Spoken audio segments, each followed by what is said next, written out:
Alright, in this video we look at definite integrals and their properties, 5.1 through 5.4, and we try to put all these different ideas together with a couple of examples that we'll see in this video. Okay, so one thing we can see in part A of this problem is that we're asked to find the definite integral from 0 to 2 of the function f of x dx. And this function f of x dx is shown right here. It's made up of straight lines and semicircles, so this is a semicircle, and here are straight line segments. Okay, this is a graph of a function on the xy plane, and here is the origin 0, 0. Okay, so if we're asked in this problem to find the definite integral from 0 to 2, we know that we are finding the total signed area from 0 to 2. So the total signed area is here's a positive area region, and because we're going to 2, we also pick up a negative area, a negative signed area region. Okay?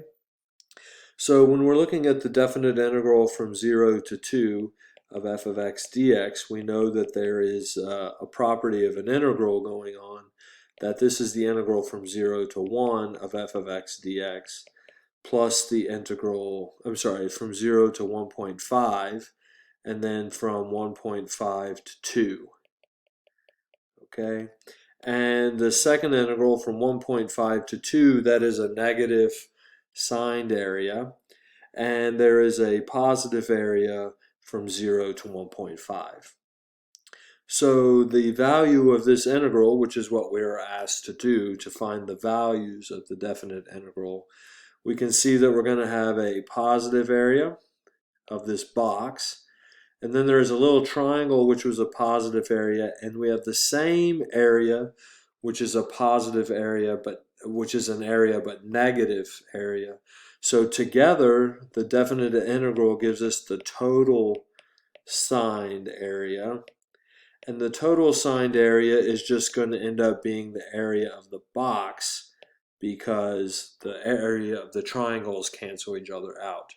So the area of this box is a 1 by 1 box, therefore the definite integral from 0 to 2 is equal to 1. Okay, so if we were to look then at the definite integral from, let's see, 2 to 7, okay, let's look at the definite integral from 2 to 7 now. Let's look at part C. Okay, the definite integral from 2 to 7, okay, we can see that here on the x-axis we have an x value of 1, 2, so there's 2. We want to integrate from 2 up to the value of 7. Okay, so if we're finding that definite integral, we're going to get a total signed area. That region is going to be made up of this triangle, and then it would be the part of the area underneath this circle here, and the radius of that circle is equal to, let's see, this is 3, 4, this is 5, halfway between 4 and 6, so this radius of this circle would be equal to 2. Okay. So we know that the definite integral from 2 to 7 is again the total signed area. So the way to do this is to split the integral into two pieces, the definite integral from 2 to 3 of this function, and then the integral from 3 to 7. Right? I'm just splitting the function, the x region of the limits of integration, splitting them where the function changes from negative to positive. Okay, and so this 3 to 7 region, the area of that, since the function is positive, this definite integral gives the positive area of that semicircle, which is pi times the radius squared. And since the circle has a radius of 2, that would be, 2 squared, which gives you 4 pi. but it's half of the circle, so we need to divide by 2 to get only half of the circle. Okay, so pi r squared over 2. And then we have the area of the triangle, which is half of a box of area 1. So the area of the triangle is equal to a 1/2. The area of the triangle is a half, but because that triangle is below the x-axis, we have a negative area, which will be negative 1/2.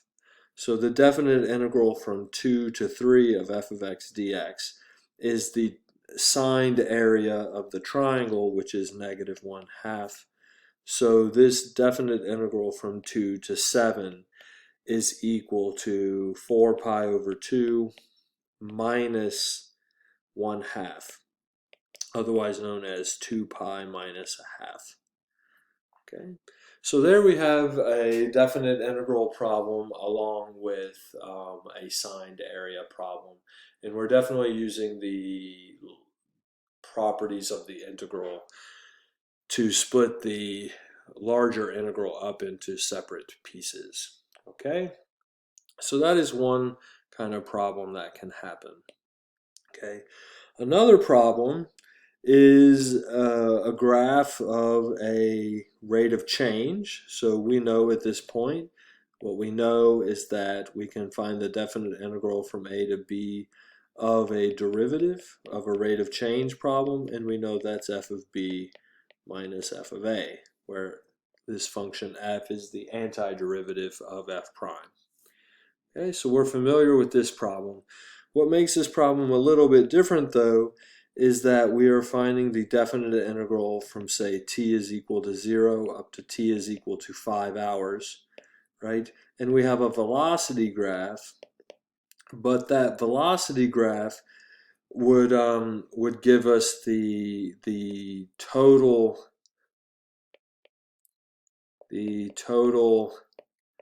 signed distance traveled.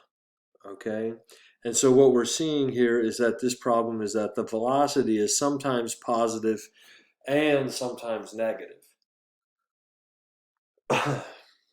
So what we're seeing here is that for the first 3 hours, right, here we have a velocity graph. And remember that when the velocity is positive, that means that you are traveling to the right.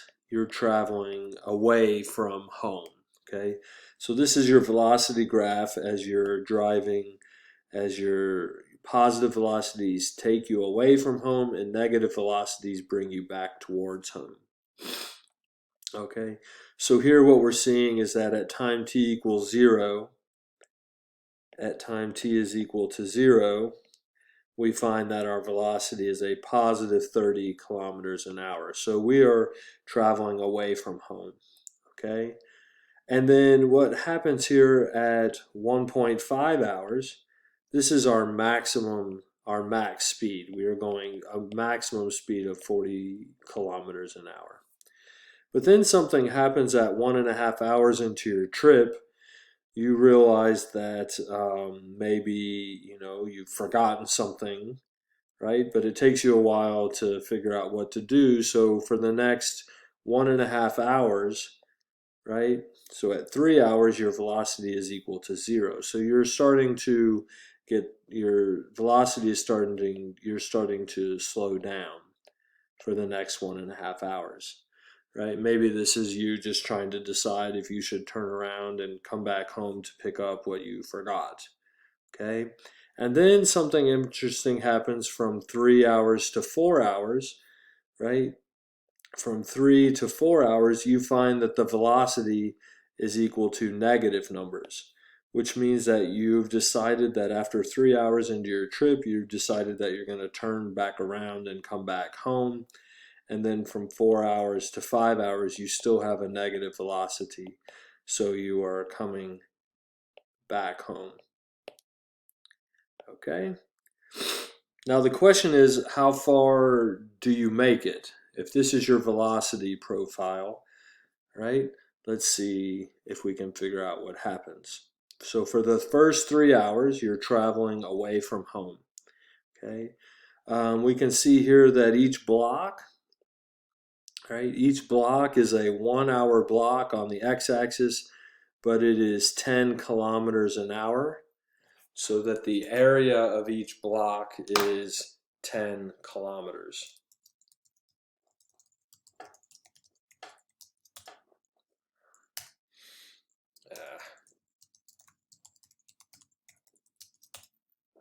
All right, so each block represents an area of 10 kilometers. So for the first 3 hours, you go 10 kilometers, 20 kilometers, 30 kilometers, 40 kilometers, 50 kilometers, 60 kilometers. And then, let's see, we kind of have like a seventh one right here. So this part and this part make a seventh block. All we can do is estimate here. We have kind of a block, and then another block makes 80 kilometers. And then we maybe have like a half a block. So in the first 3 hours, it looks like we've traveled a distance of about 8.5 kilometers. Okay.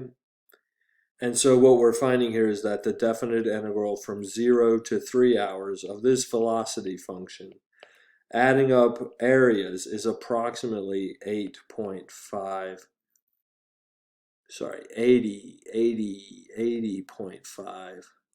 kilometers.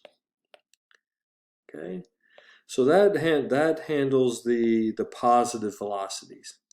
So we've gone about 80.5 kilometers in 3 hours. Right? But then at 3 hours, we decide to come back home, and we now have a negative area,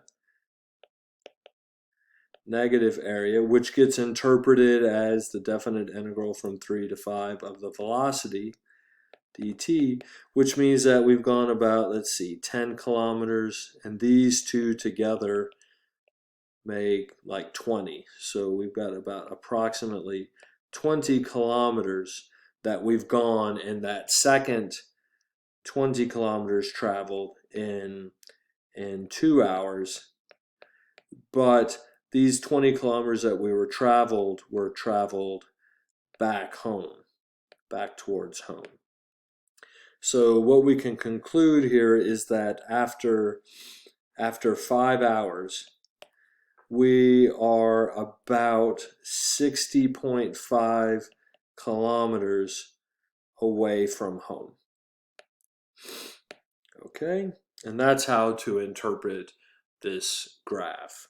So the definite integral from 0 to 5 of this velocity function is about 60.5 kilometers. And that was broken up into two different integrals, definite integral from 0 to 3 of the velocity, plus the definite integral from 3 to 5 of our velocity. And we got a negative 20 kilometers for that second integral and 80.5 kilometers for the first integral, which nets us a distance of 60.5 kilometers away from home. Okay, so what this problem looks like in a graph, if you're plotting it, in this part here, this graph, this part of the velocity, this is a car, okay, and you're traveling away from home. So here's your home over here. Okay. After 3 hours, you've ended up at 80.5 kilometers away from home. But in this last part here, the last 2 hours, you turn back around and you traveled 20 kilometers, about 20 kilometers, which means that we are a net distance of 60.5 kilometers away from home. So together, these two regions add up to 60.5 kilometers. Okay. The total distance that you've traveled, however, the total distance traveled, not the total sign distance, but the total distance traveled is 100.5 kilometers. And that's how we can interpret a velocity graph that has both positive and negative velocities. And we got to use properties of the definite integral, and we also got to use our approximation skills with area.